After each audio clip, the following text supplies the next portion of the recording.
जय जगन्नाथ बंधुगण आपण मान समस्त को यही नुआ भिडियो स्वागत जनाऊँगी। आपण माने एबे शुणु पर्स रे रुद्राक्ष रखिबा द्वारा शुभ होता है एवं धन वृद्धि करिबारे साहाय्य करिथाय ता सहित अभाव दूर होता है। बंधुगण मनी पर्स रे गोमती चक्र रखिबा द्वारा शुभ हेबा सहित मंगलकारी होता है एवं पैसार अभाव दूर होता है। मन रखु बंधुगण मनी पर्स रे किछि अक्षत चाउल रखिबा द्वारा शुभ होता है एवं अजथा खर्च दूर करिबारे साहाय्य करिथाय। बंधुगण एबे सुन निजर मनी पर्स रे वस्तुपत्र को अभिमंत्रित करी कौनसी शुभ मुहूर्त रे रखिबा द्वारा शुभ होता है एवं पैसार अभाव दूर होता है। शनिवार दिन केबे भी पैसार धार कर्ज करने उचित नुहे, यह अशुभ अमंगलकारी होता है। ता सहित करज सुझा बहुत कष्टदायी होता है। जदि कार्यक्षेत्र में विभिन्न समस्या देखा देउथाय किंबा जीवन में विभिन्न बाधा आसुथाय तेबे शनिवार दिन हनुमान को घी सहित सिंदूर अर्पण करने द्वारा ताहा दूर होता है। शनिवार दिन बेलगछ मूल गोटे दुईमुखी दीप जलाइबा द्वारा मंगलकारी हेबा सहित माता लक्ष्मी कृपा प्राप्त होता है। राति शोइबा समय नाभि सोरिष तेल लगाई शोइबा द्वारा मंगलकारी होता है एवं ओठ फाटी न थाए ता सहित शरीर सुस्थ रहिबारे साहाय्य करिथाय। शनिवार दिन सोरिष तेल मुंडरे लगाइबा द्वारा बहुत मंगलकारी होता है एवं भाग्य उदय हेबा सहित विभिन्न समस्या दूर होता है। घरे रुटी तैयारी करिबा समय रे शेष रुटी रे गुड़ लगाई असुस्थ रहुथिबा पिलांक चारिपटे बुलाई कुकुर को खाइबाकू देबा द्वारा शरीर सुस्थ होता है। जदि धार करज वृद्धि हुई विभिन्न समस्या देखा देउथाय बंधुगण तेबे शनिवार दिन संध्या समय हनुमान मंदिर रे हनुमान को बिड़िया पान अर्पण कले ताहा दूर होता है। बंधुगण ए पर्यंत जदि वीडियो को लाइक करना प्लीज वीडियो को लाइक कर दिंतु एवं चैनल रे नुआ थिले चैनल को सब्सक्राइब कर दिंतु। घरे पोछा लगाइबा समय रे पानी रे फिटिकरी मिसाई पोछा लगाइबा द्वारा अशुभ शक्ति दूर होता है एवं सुख शांतिर परिवेश सृष्टि होता है।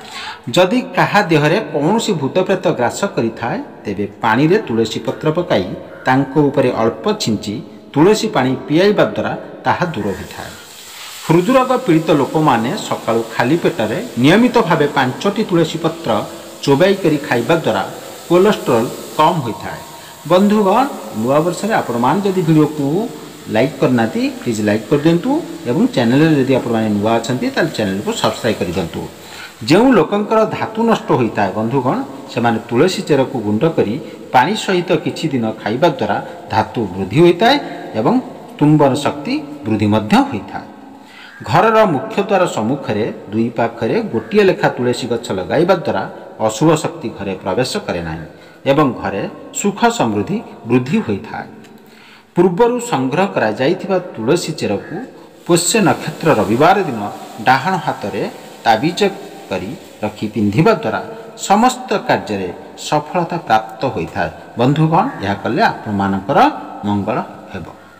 घरे जदि वास्तुदोष पाई समस्या देखा देउथाय तेबे अगणारे तुलसी गछ एवं घरर उत्तर दिगरे पानी भर्ती कलश रखिबा द्वारा ताहा दूर होता है। यह जदि आपण माने करंती आपण मानकर मंगल हेबो। शोइबा घरे केबे भी झाड़ू किंबा पोछा कपड़ा रखिबा उचित नुहे। बंधुगण मन रखंतु यह द्वारा अशुभ होता है एवं घरे कली झगड़ा देखा देता है। घरे केबे भी बेसी पुराना झाड़ू रखिबा उचित नुहे, यह द्वारा अजथा खर्च वृद्धि होता है। तेणु बदलाई देवा उचित होता है। यह कले आपण मानकर शुभ हेबो। राति रे घरर मुख्य द्वार भितर पाखरे झाड़ू रखिबा द्वारा शुभ होता है। मन रखंतु बंधुगण एवं अशुभ शक्ति घरे प्रवेश करि न थांती।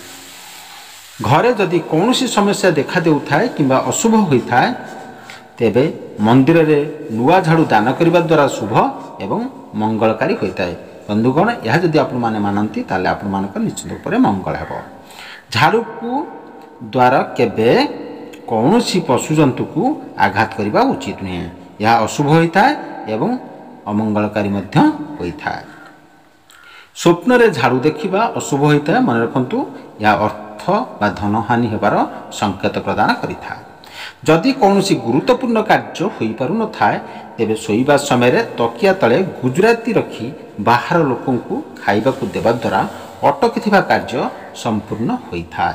बंधुगण मन रखु जदि सुंदर बर किंबा कन्या सहित विवाह करने को चाहूँगी तेबे गुरुवार दिन हलदिया कपड़े किछि गुजराती को बांधी कौन मंदिर पाखरे रखिबा द्वारा शुभ प्राप्त होता है। जदि पिला पाठरे मन लगुन थाए तेबे क्षीर रे गुजराती पकाई पियाइबा द्वारा मंगलकारी होता है एवं बाहर लोकों को गुजराती पकाई मीठा खाद्य दान कले सुफल मिलता है।